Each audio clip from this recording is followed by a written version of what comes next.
আমরা মনে করি অভয়ের মৃত্যুটা একটা প্রাতিষ্ঠানিক খুন। যদি কোনো পুরুষ থাকতো সেও খুন হতো। কিন্তু যেহেতু তিনি মহিলা ছিলেন সেজন্য তিনি একটা ধর্ষণ উপহার পেয়েছেন। পরিকল্পিতভাবে সমস্ত তথ্য প্রমাণ লোপ করা হয়েছে, প্লেস অফ অকারেন্সকে অল্টার করা হয়েছে, বায়োলজিক্যাল এভিডেন্সকে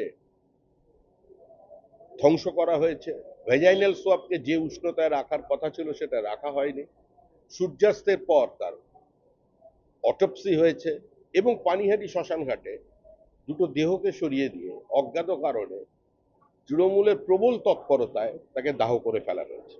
মা বাবা ঢুকতে পারেনি, সেখানে 100 জন মানুষ ঢুকেছে। কালকে তার বাবা মার সঙ্গে আমার দীর্ঘক্ষণ কথা হয়েছে। তারা তদন্তের গতি প্রকৃতি নিয়ে অসন্তুষ্ট, বিরক্ত এবং কিছুটা হলেও হতাশ। তারা কিছু কিছু বিষয় আমাকে জানিয়েছেন, সেগুলো আমি আলোচনা করতে পারছি না। আমাদের তরফ থেকে যে যা সহযোগিতা প্রয়োজন আমরা সহযোগিতা করব এবং এই অভয়াকে কেন্দ্র করে সারা পশ্চিমবঙ্গের মানুষ তৃণমূল কংগ্রেসের এই যে একদলীয় একচেটিয়া একাধিপত্য এর বিরুদ্ধে কিন্তু রাস্তায় নেমেছে, এর প্রতিবাদ করেছে।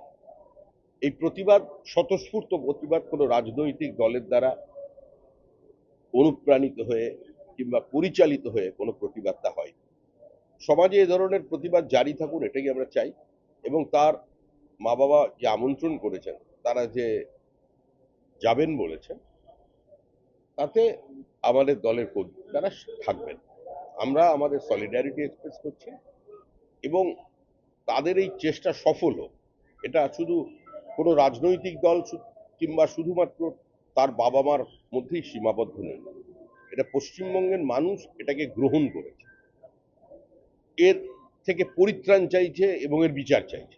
মানুষ যেখানে রাস্তায় নেমে প্রতিবাদ করবে, প্রধান বিরোধী দল তো সেখান থেকে সরে থাকবে না, আমরাও তাতে আছি।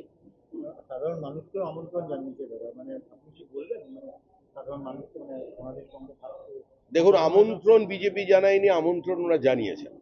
আমরা খুশি হব যদি সর্বাত্মকভাবে রাজ্যবাসী দল মত নির্বিশেষে পতাকা ছেড়ে নিজের রাজনৈতিক রংটাকে একটু ভুলে গিয়ে এই আন্দোলনে সামিল হয়।